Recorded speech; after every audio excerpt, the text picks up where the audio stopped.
하나님께서는 아브라함을 부르셨습니다. 부르심을 따라 아브라함은 본토 친정 아비의 집을 떠나 갈 바를 알지 못하고 떠났습니다. 어떤 이들은 아브라함이 하나님의 음성을 무시하고 가나안 땅으로 가지 않았다면 오늘날 믿음의 조상은 없었을 것이고 성경은 애초에 기록되지 않았을 것이라고 말합니다. 또 어떤 이들은 유다가 예수님을 팔지 않았다면 예수님은 십자가에서 돌아가시지 않았을 것이고 그러면 오늘날 기독교는 없었을 것이라고 말합니다. 이렇게 사람들은 성경에는 반드시 일어나야 할 일들이 있다고 생각합니다. 만약 그 일이 일어나지 않았다면 인류의 역사는 완전히 바뀌었을 것이라고 생각합니다. 그러나 그것이 정말일까요? 정말로 그것이 유일한 길이었을까요? 예수님은 바리새인들에게 이둘로도 아브라함의 자손이 되게 할 수 있다고 말씀하십니다. 모르드게는 에스더에게 전하기를 너는 왕궁에 있으니 모든 유다인 중에 홀로 목숨을 건지리라 생각지 말라. 이때에 내가 만일 잠잠하여 말이 없으면 유다인은 다른 데로 말미암아 노임과 구원을 얻으려니와 너와 내 아비 집은 멸망하리라. 어떤 목사나 신학자들은 어리석은 말을 합니다. 구약과 신약의 구원의 방법은 다르지 않다. 나는 그들에게 단호하게 말할 수 있습니다.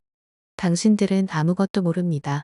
하나님은 구약시대에 아브라함과의 약속을 따라 아브라함의 자손을 위한 신이 되셨습니다. 물론 예외적으로 선한 자들과 순종한 자들 그리고 소외된 자들에게 자비와 긍휼이 베풀어졌습니다. 그러나 구약에서 이스라엘의 하나님은 오직 이스라엘의 하나님이심을 말씀하십니다. 하지만 신약으로 오면서 구원을 이방인에게로 옮기셨습니다. 그것이 구약과 신약의 극명한 차이이고 변화입니다. 히브리서를 읽고도 그것을 이해하지 못하고 구약과 신약이 다르지 않다고 말하는 것은 자신의 신약적 무지함을 드러낼 뿐입니다. 하나님은 이스라엘의 하나님이셨지만 모든 이방인의 하나님이 되기로 마음을 바꾸신 것입니다. 이것이 바로 하나님은 이미 정해놓은 길을 가지 않으신다는 가장 큰 반증입니다. 신약 성서가 있다는 것이 그 증거입니다. 하나님에게 유일한 길은 없습니다. 어떤 이들은 이런 설명은 하나님의 전지하심에 위배된다고 말합니다. 하나님이 미래를 몰라서 바꾸신다고 생각하기 때문입니다. 그리고 요한계시록이나 다니엘서 같은 예언서들을 보면 미래의 일들을 예언하고 계신데 하나님이 마음을 바꾸시는 분이면 미래는 언제든지 바뀔 수 있고 예언은 성취될 수도 아닐 수도 있다고 생각합니다. 그러나 이것은 하나님의 전지하심에 위배되지 않습니다. 나다나엘을 무화과 나무 아래에서 보았다는 예수님의 말씀은 그의 행동을 미리 알고 있었다는 말이 아니라 하나님이 나다나엘을 무화과 나무 아래에 있게 하셨기 때문입니다. 하나님이 그렇게 하셨기 때문에 그것을 안다는 개념입니다. 그래서 하나님의 전능하심은 전지하심을 포괄하며 선후를 따지더라도 하나님의 전능하심이 먼저고 전지하심은 따라오는 것이라고 할 수 있습니다. 하나님이 행하시기 때문에 아시는 것입니다. 참새 2마리가 한 아사레온에 팔리는 아주 사소한 일이라도 하나님이 허락하지 않으면 일어나지 않습니다. 하나님이 행하시기 때문에 아시는 것이고 하나님이 전능하시기 때문에 전지하신 것입니다. 하나님의 전지하심에 위배되는 것이 아니라 하나님의 전능하심에 종속되는 것입니다. 그래서 하나님의 전능하심에는 아브라함이 하나님의 말씀에 반드시 순종해야 하나님의 뜻이 이루어지는 것이 아닙니다. 반드시 정해진 어떤 상태가 되어야 성취되고 완성되는 것이 아니라는 말입니다. 아브라함이 하나님의 말씀에 다르게 반응했을 때에도 결국에는 하나님의 뜻이 이루어집니다. 아브라함이 하나님의 말씀대로 하지 않고 애굽으로 내려갔을 때 하나님은 애굽 왕의 꿈에 나타나 그를 다시 가나안으로 돌아가게 하십니다. 예수님은 자신의 결말을 아셨지만 자신의 잔을 바꾸어 주시기를 밤새도록 기도했습니다. 예수님도 다른 길이 있음을 아셨다는 것입니다. 그러나 많은 길 중에서 하나님의 뜻을 따랐고 하나님의 뜻이 이루어졌습니다. 예수님이 십자가에 죽으심 말고 다른 길이 없다고 말할 수는 없습니다. 언제나 다른 길이 열려 있습니다. 아브라함에게도 예수님에게도 또 우리에게도 또 성경도 마찬가지입니다. 모든 일에는 우리가 가지 않은 또 다른 열린 결말이 존재합니다. 그래서 성경은 그리스도인들에게 유일한 길을 제시하는 것이 아니라 의로 교육하기에 유익한 많은 길 중에서 한 길을 보여준다고 생각합니다. 단순하게 말하자면 아브라함이 본토 친적 아비의 집을 떠나 가나안으로 가지 않았더라도 결국에는 믿음의 조상이 되었을 것입니다. 단지 그 과정이 달랐을 것입니다. 예수님이 십자가에서 돌아가시지 않았더라도 결국에는 하나님의 뜻대로 모든 이 구원자가 되셨을 것은 분명합니다. 그러나 그 과정을 우리는 상상하기 힘듭니다. 내가 생각할 때 우리에게는 수십만 종의 다른 성경이 존재합니다. 그리고 지금 존재하는 하나의 성경이 완벽한 기준도 아닙니다. 어찌 보면 우리는 하나의 성경을 보면서 수많은 성경을 믿고 있습니다. 누구는 장로교적이고 누구는 감리교적이고 누구는 침례교적인 성경을 믿습니다. 각자가 자신의 천노역정을 기록하는 것입니다. 그리고 그것은 나쁜 것이 아니라 자연스러운 일입니다.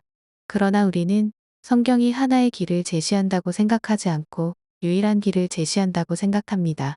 그래서 무척이나 경직된 사고에서 벗어나지 못하고 1차원적으로 성경 모방적 태도를 취합니다. 무조건 따라하는 것입니다. 트랙을 벗어나지 못하는 말과 같습니다. 전혀 창조적이지 않은 길만을 가기 때문에 예수님 시대에는 바리새인이 되고 현대에 와서는 교회주의자가 되어버립니다. 우리는 아담이 한 실수를 해서는 안 되고 롯의 잘못에서 배우고 사울처럼 하지 말아야 한다고 생각합니다. 그러나 우리가 성경에서 먼저 해야 할 것은 그들처럼 되지 말아야 한다는 것이 아니라 내가 되어야 한다는 것입니다. 나만의 믿음을 가져야 한다는 것입니다. 기독교 전통을 무조건 따른다거나 장로교나 감리교 같은 자신의 신앙 노선을 제외하고 모든 것을 배격한다거나 상식에도 맞지 않는 해묵은 공산주의를 타도하자는 멸공주의나 진보는 신앙의 적이라거나 하는 많은 종교적 거짓 선동에서 벗어나는 길은 목사의 말이나 신앙서적의 추종이 아니라 자신의 신앙을 자신이 직접 찾아야 한다는 것입니다. 이삭은 아브라함과 다르고 야곱은 이삭과 다릅니다. 우리는 각각 다른 사사들을 만날 수 있고 다른 선지자들을 보게 됩니다. 예수님의 제자들도 다 다른 자신만의 믿음을 가지고 있습니다. 이것이 바로 믿음입니다. 자신만의 믿음, 오직 주님과 자신만이 공유하는 믿음을 가져야 합니다. 2000년 동안에 교회는 예배와 성찬식 등 많은 교회의 전통과 의식을 따랐고 이것이 또 굴레가 되었습니다. 우리는 예배가 우리를 성스럽고 거룩하게 하는 것이 아니라는 것을 알아야 합니다. 우리 몸으로 들어가는 음식이 우리를 더럽게 하는 것이 아니라 우리 안에서 나오는 것이 우리를 더럽게 한다고 예수님은 말씀하셨습니다. 이와 같이 우리의 어떠한 종교적 의식도 우리를 거룩하고 성스럽게 하지 못합니다. 그럼에도 목사들은 여전히 바리새인의 누룩을 따라 예배를 신성시합니다. 그래서 교회를 열심히 다니는 사람들이 더욱 이상해집니다. 이것만이 진리다. 이것만이 옳다. 이것만이 유일한 길이다. 반드시 이렇게 되어야 한다. 라는 생각에서 우리는 조금 물러날 필요가 있습니다. 하나님은 광야에서 이스라엘 민족을 위해 아침마다 만나를 내려주십니다. 전쟁에서 이기기 위해 태양을 중천에 머물게 하십니다. 홍해 바다를 반으로 갈라놓습니다. 하늘에서 아침마다 빵이 내리는 것을 이성적으로 이해할 수 있습니까? 어떻게 정해진 공정과 자전이 멈출 수가 있을까요? 어떤 힘이 출렁이는 바다를 반으로 갈라 세워놓을 수 있을까요? 여기서 뭐 하나 우리가 설명할 수 있는 것은 없습니다. 폭풍아 잠잠하라 하면 폭풍이 잠잠해지고 죽은 자여 걸으라 하면 걸어서 무덤을 나옵니다. 깊음이나 높음이나 그 어떤 피조물이라도 하나님의 말씀에 순종합니다. 반드시 합리적인 원인에 의해서 사건이 일어난다는 인과적인 사고방식은 이곳에서는 절대로 통하지 않습니다. 그렇게 모든 만물이 하나님의 말씀에 복종한다는 이 동화 같은 개념은 인간들이 생각하는 인과적인 사고방식에서 우리를 벗어나게 해줍니다.